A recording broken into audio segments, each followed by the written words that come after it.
Gemini doesn't cut you off because they're cold. They don't disappear because they're flaky. They vanish because you triggered the one thing they protect above all else, their intellectual sovereignty.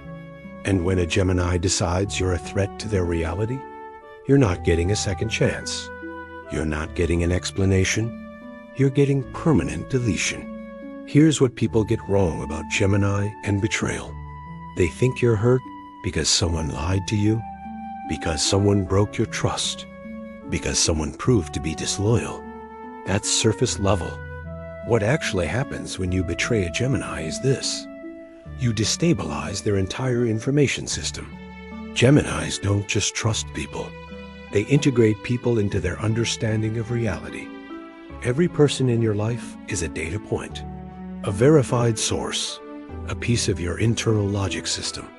When someone betrays you, it's not just emotional pain. It's a catastrophic system failure.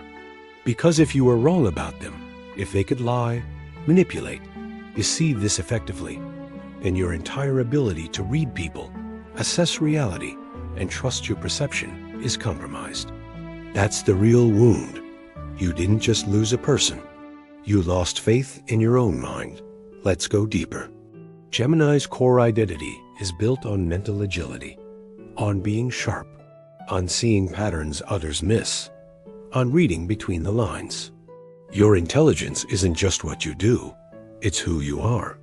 So when someone successfully deceives you, when they lie to your face and you believe them, when they manipulated you and you didn't see it coming, you don't just feel betrayed, you feel stupid. And for a Gemini, feeling stupid is worse than feeling heartbroken. Because your intelligence is how you've survived. It's how you've protected yourself. It's the one thing you've always been able to trust. Until you couldn't. And that's the wound that never heals. Not because you can't forgive them, but because you can't forgive yourself for missing it. This is where Gemini gets clinical. And it's where people call you cold. When you betray a Gemini, they don't just leave. They erase you. Blocked, deleted, unfollowed, removed from every platform. Every trace of you, gone. And here's why. Gemini's brain works like a database. Every conversation, every memory, every shared experience is stored as information. But that information is now corrupted. It's contaminated. It can't be trusted. So the only logical solution? Complete data erasure. You're not doing this to hurt them. You're doing it to protect your system from further corruption. Because every time you see their name, your brain has to process conflicting data. Person I trusted versus person who betrayed me. Memories that felt real versus relationship that was a lie. Version of them I knew versus version that actually existed. That cognitive dissonance is unbearable for Gemini.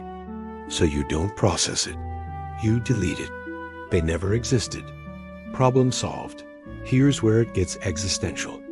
And this is what makes Gemini betrayal different from other signs. When you betray a Gemini, you don't just hurt them emotionally. You create a philosophical crisis.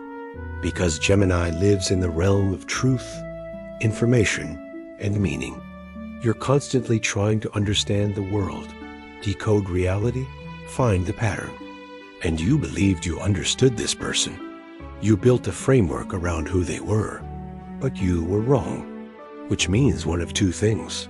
They changed, which means people are fundamentally unstable. They were always this way and you missed it, which means your perception is flawed. Either option is terrifying. Either option means reality is less knowable than you thought. And for Gemini, who needs to understand, to analyze, to make sense of things, this is existential terror. So you don't try to understand the betrayal. You simply remove the variable. You exit the equation. You rebuild your reality without them in it. Because the alternative is living in uncertainty. And Gemini can't function in uncertainty. Now, let's talk about the infamous Gemini coldness after betrayal. People think you're emotionless, that you don't care, that you move on too fast. They're wrong. What actually happens is this. You flip the detachment switch. See, Gemini has two modes: emotionally engaged, vulnerable, open, invested; intellectually observing, detached, analytical, untouchable. And when betrayal hits, you don't stay in the emotional mode to process the pain. That's too dangerous, too destabilizing. So you switch to observer mode. Suddenly, the person who hurt you isn't someone you loved. They're a case study, a psychological profile, an interesting example of human behavior. You analyze them, dissect the betrayal, figure out the patterns, understand the mechanics, but you don't feel it. People think this means you're over it. You're not. You've just moved the pain to a place where it can't touch you. You're not cold. You're in survival mode. And survival mode for Gemini looks like radical detachment. Here's something Gemini does that they won't admit. You rewrite the story. After betrayal, you go back through the entire relationship and reinterpret everything. That sweet thing they said, manipulation, that vulnerable moment, performance, that time they showed up for you, guilt or strategy. You're not being paranoid. You're being thorough. Because your brain needs to reconcile two versions of reality. The relationship you thought you had, the relationship you actually had. And the only way to do that is to retroactively reframe everything through the lens of betrayal. Was any of it real? Probably some of it. But you'll never know which parts. So you rewrite the whole story as a cautionary tale. A lesson learned. A mistake you won't repeat. And the person who betrayed you? They become a character in a story you tell yourself about growth. They're no longer real. They're just a chapter you've closed. Now here's the long-term damage. The part that affects every relationship after. When Gemini gets betrayed, it's not just that person you stop trusting. It's everyone. Because the betrayal didn't just break your relationship. It broke your trust architecture. Your entire system for deciding who's safe, who's real, who's worth investing in. It failed. So you don't just get more cautious. You get forensic. You test people now. You watch for inconsistencies. You keep emotional distance until someone proves themselves over months, even years. And even then, there's a part of you that never fully commits. A part that's always watching, always ready to cut and run. People call this trust issues. But it's not about issues. It's about rebuilding a system that collapsed. And the new system, it's got way better security. But it's also way less open. You don't let people in like you used to. You can't. The cost of being wrong is too high. So why doesn't Gemini give second chances? Why is the cut so permanent? It's not about holding grudges. Gemini doesn't hold grudges. They hold information. And the information says, this person is capable of betraying me. That capability doesn't go away with an apology. It doesn't disappear because they've changed or because time has passed. It's a permanent data point. And Gemini makes decisions based on data, not sentiment. Could they be different now? Maybe. Could they be genuinely sorry? Probably. Could they prove themselves? Possibly. But here's the question Gemini asks. Why take that risk? Why reintroduce a corrupted file into a clean system? Why trust someone who already proved they're untrustworthy? Why give someone a second chance to destabilize your reality? From Gemini's perspective, forgiveness isn't strength. It's poor risk management. So they don't come back. Not because they're cruel, but because they're logical. And logically, you're a threat.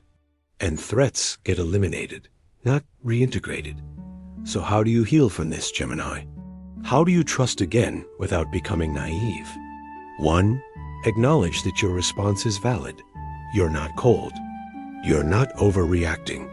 Your system experienced a legitimate threat. Honor that. 2. Separate the betrayal from your intelligence. You weren't stupid. You trusted based on the information you had. That's not a flaw. That's how trust works. 3. Understand that not everyone who could betray you will. The capacity for betrayal exists in everyone, including you. That doesn't mean everyone is unsafe. 4. Build a trust system based on behavior over time, not perfection. People will disappoint you. That's different from betrayal. Learn the difference. 5. Let yourself feel the anger. Don't intellectualize it away. Don't detach from it. Feel the rage. Let it move through you. Then let it go. And most importantly, 6. Choose people who respect your boundaries. People who understand that Gemini's trust isn't given lightly. And once broken, it's not recoverable. You're not broken for cutting people off permanently. You're protecting something sacred, your reality, your mind, your peace. Don't apologize for that. Gemini, they'll call you cold for leaving, for not forgiving, for cutting people off without explanation. Let them, because you're not cold, you're clear. You're not unforgiving. You're uncompromising. You're not running away. You're protecting your reality. And anyone who can't understand that, they're not your person anyway. Your loyalty is rare. Your trust is earned. And your absence is permanent. That's not a flaw. That's your power. Never apologize for knowing when someone is done deserving access to you.